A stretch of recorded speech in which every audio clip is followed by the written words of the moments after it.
দীর্ঘ দেড় দশকের ফ্যাসিবাদী শাসন শোষণ থেকে মুক্তির পর দেশের জনগণের সরাসরি ভোটে জনগণের কাছে দায়বদ্ধমূলক গণতান্ত্রিক সরকার প্রতিষ্ঠিত হয়েছে। বাংলাদেশের জনগণ তাদের হারানো গণতান্ত্রিক রাজনৈতিক অধিকার ফেরত পেয়েছে। আর কখনো যাতে কোনো স্বৈরাচার কিংবা তাবেদার জনগণের অধিকার কেড়ে নিয়ে দেশে ফ্যাসিবাদী শাসন প্রতিষ্ঠা করতে না পারে সেটি নিশ্চিত করেই এখন সময় দাবি।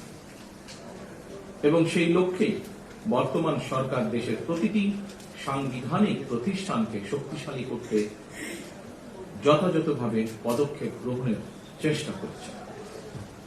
আইন বিভাগ, শাসন বিভাগ ও বিচার বিভাগ এই তিনটির মধ্যে সমন্বয় করে দেশে ন্যায় শাসন প্রতিষ্ঠা করা গেলে নাগরিকদের গণতান্ত্রিক অধিকারের সুফল মিলবে। অন্যথায় এই সুযোগ নাগরিকদের মিলবে না। সামাজিক ভারসাম্য, সমতা এবং অধিকার নিশ্চিত করতে ন্যায় প্রতিষ্ঠা আধুনিক রাষ্ট্র ব্যবস্থার অন্যতম উপাদান, যা মূলত নৈতিকতা, আইন এবং মানুষের প্রাপ্য অধিকার প্রতিষ্ঠার একটি মৌলিক দিক। ন্যায় শাসন প্রতিষ্ঠায় বিচারকদের ভূমিকাই মুখ্য। এ কারণে স্বাধীনতার ঘোষক শহীদ রাষ্ট্রপতি জিয়াউর রহমান সংবিধানের ৪র্থ সংশোধনের মাধ্যমে হরণ করা বাংলাদেশের বিচার বিভাগের স্বাধীনতার দ্বার উন্মুক্ত করেছিলেন। কিন্তু ফ্যাসিবাদী শাসন আমলে বিচার বিভাগকে দলীয় আদালতে পরিণত করা হয়েছিল। আইনের দোহাই দিয়ে শাসন চালালেও তখন দেশের ন্যায় বিচার ছিল না। ২০২৪ সালের আগস্ট মাসে দেশের স্বাধীনতা প্রিয় মানুষ অন্ধকারের শাসন থেকে মুক্তি পায়। সুতরাং বর্তমান সরকার এবার দেশের ন্যায় শাসন প্রতিষ্ঠার মাধ্যমে জনগণের ন্যায় বিচার পাওয়ার অধিকার প্রতিষ্ঠা করতে বদ্ধপরিকর। আদালত হয়রানির জায়গা নয়, বরং ন্যায় বিচার পাওয়ার নিরাপদ স্থল। জনমনে এমন বিশ্বাস দৃঢ় হলে সমাজ থেকে মব ভায়োলেন্স ও দূরীভূত হবে বলে আমি ব্যক্তিগতভাবে বিশ্বাস করি। এই জন্য বর্তমান সরকার ন্যায় এবং আস্থার জায়গা হিসাবে বিচার বিভাগকে প্রতিষ্ঠিত করতে কাজ করছে।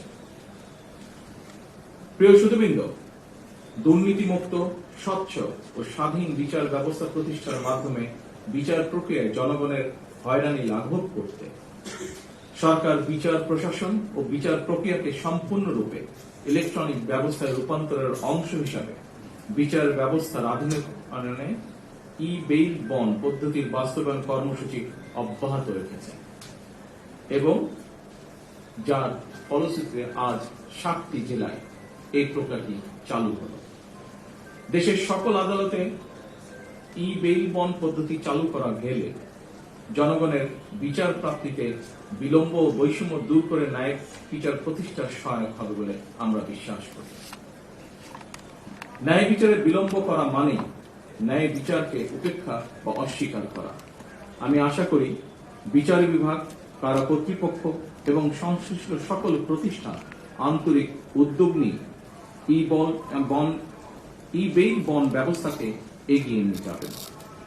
আদালত থেকে জামিন পাওয়ার পর আদালতের বিভিন্ন দপ্তর ঘুরে জামিননামা হাতে পৌঁছতে কয়েকদিন সময় লাগার কারণে সংশ্লিষ্ট ব্যক্তির কারামুক্তি হতে দেরি হয়। এটি আইনের শাসন হলেও ন্যায় বিচার কিনা এ নিয়ে প্রশ্ন করার সুযোগ হয়তো রয়েছে।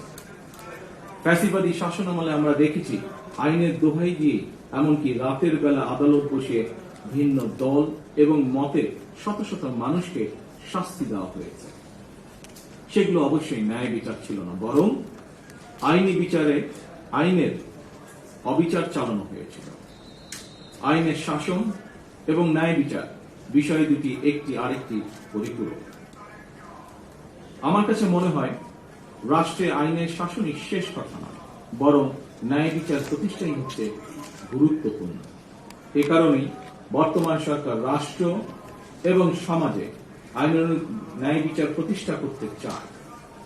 ন্যায় বিচার প্রতিষ্ঠার জন্য প্রয়োজন ন্যায়পরায়ণ বিচারক। আমি মনে করি জামিন প্রক্রিয়ায় ই বেইল বন্ড ব্যবস্থা বিচার প্রার্থীদের ক্ষেত্রে বিচার প্রতিষ্ঠার যাত্রাপথে একটি উল্লেখযোগ্য ধাপ।